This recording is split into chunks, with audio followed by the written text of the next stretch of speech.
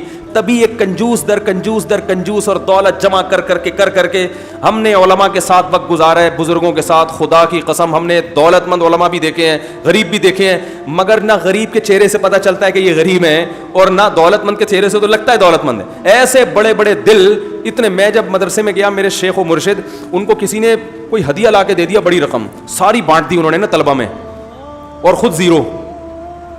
تو جب ہم کو اتنی بڑی عیدی ملی نا, ہم نے کہا اڑے تو ٹائٹ عیدی ہے. میں نے کہا یہ کیوں؟ انہوں نے کہا ویسے ہی. تو پھر وہ ہمارے استاد سے میں نے کہا انہوں نے تو بڑا ہدیہ دے دیا ہم لوگوں کو, یہ سب طلبہ کو بانٹ دیا اتنا. تو میں نے ان کو کہا کہ وہ تو خود اتنے پیسہ نہیں ہے ان کے پاس, انہوں نے اتنی ہمت کیوں کی؟ تو انہوں نے کہا نبی صلی اللہ علیہ وسلم نے فرمایا انفق یا بلال ولا تخش من ذی العرش اقلال. اے بلال خرچ کر اور عرش والے سے غربت کا خوف, بولو بھائی, مت.